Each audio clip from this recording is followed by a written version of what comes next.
pagi sahabat Habatus. Pada pagi hari ini kita akan kembali belajar firman Tuhan. Firman Tuhan diambil dari Kisah Para Rasul pasal 19 ayat 1 sampai 12. Saya akan membacakan ayat 1, ayat 5 dan sampai 7, kemudian ayat 12. Mari buka Alkitabnya, Kisah Para Rasul 19 ayat 1, ayat 5 sampai 7 dan juga ayat 12. Demikianlah bunyi firman Tuhan. Ketika Apolos masih di Korintus, Paulus sudah menjelajah daerah-daerah pedalaman dan tiba di Efesus. Di situ didapatinya beberapa orang murid. Ketika mereka mendengar hal itu, mereka memberi diri mereka dibaptis dalam nama Tuhan Yesus. Dan ketika Paulus menumpangkan tangan di atas mereka, turunlah Roh Kudus ke atas mereka, dan mulailah mereka berkata-kata dalam bahasa roh dan bernubuat. Jumlah mereka adalah kira-kira 12 orang.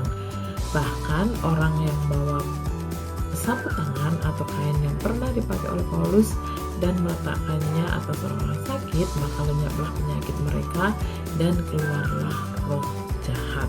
Nah, di sini tadi disebutkan beberapa kali, yaitu tentang seorang rasul. Rasul itu bernama Paulus. Siapa yang pernah mendengar nama Paulus ini? Nah, semuanya sudah pernah mendengar ya nama Paulus. Paulus saat itu pergi ke kota Efesus.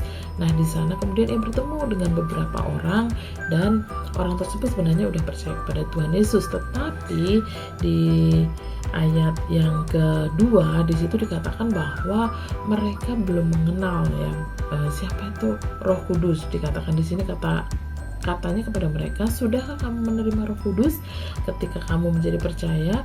Akan tetapi mereka menjawab dia, belum. Bahkan kami belum pernah mendengar bahwa ada Roh Kudus. Jadi mereka belum tahu. Akhirnya Rasul Paulus menceritakan siapakah Roh Kudus itu, apa yang dilakukan oleh Roh Kudus. Nah, kemudian dengan penuh kesabaran Rasul Paulus menjelaskan kepada mereka. Kemudian Rasul Paulus berdoa dan Roh Kudus menolong mereka untuk memahaminya. Kemudian di ayat selanjutnya di situ kita bisa melihat bahwa Tuhan melakukan banyak sekali mukjizat yang luar biasa melalui Paulus. Bahkan di ayat yang ke-12 tadi Tuhan memakai sarana sapu tangan dan juga kain yang dipakai oleh Paulus untuk membawa kesembuhan atau untuk menyembuhkan orang sakit. Jadi bukan sapu tangannya, bukan kainnya yang ajaib ya. Di sini menyatakan bahwa kuasa Tuhan yang besar, kuasa Tuhan yang bisa melakukan mukjizat itu, karena Paulus percaya kepada Tuhan Yesus sepenuhnya. Nah, dari pesan firman Tuhan hari ini kita diingatkan supaya kita bersama-sama mari terus kita mengenal Tuhan lebih dalam lagi. Kita rajin untuk belajar firman Tuhan, kita rajin untuk sekolah minggu, rajin berdoa, sehingga kita semakin mengenal siapa Tuhan yang kita sembah. Dan Tuhan akan memakai orang-orang yang taat kepadanya, seperti Tuhan memakai Rasul Paulus untuk melakukan banyak mukjizat. Tuhan pun bisa memakai kehidupan kita untuk menjadi alatnya, untuk menjadi berkat buat orang-orang di sekitar kita, untuk mendoakan orang sakit, untuk menolong, memberikan penghiburan kepada orang-orang yang membutuhkan penghiburan. Banyak hal yang bisa kita lakukan untuk kemuliaan nama Tuhan. Dan kita harus meyakini bahwa kuasa Tuhan itu lebih besar daripada segalanya. Oleh sebab itu, mari saya mengajak adik-adik semua terus belajar firman Tuhan dengan rajin, taat pada orang tua dan juga guru, dan mau dipakai Tuhan untuk menolong dan mengasihi sesama kita.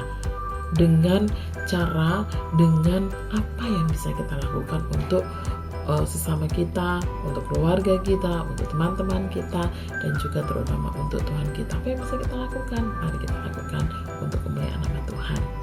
Amin. Mari kita akan berdoa bersama-sama. Tuhan Yesus, terima kasih untuk pagi ini. Kami sungguh bersyukur karena Engkau sangat baik dalam setiap kehidupan kami. Tolonglah kami supaya kami mau terus belajar firman Tuhan, taat pada firman Tuhan, dan juga hidup dipakai Tuhan untuk menjadi berkat bagi sesama kami, bagi keluarga kami, dan terlebih untuk kemuliaan nama Tuhan.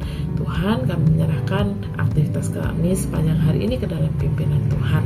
Di dalam nama Tuhan kami Yesus, kami sudah berdoa. Amin. Selamat pagi, selamat beraktivitas. Tuhan Yesus memberkati.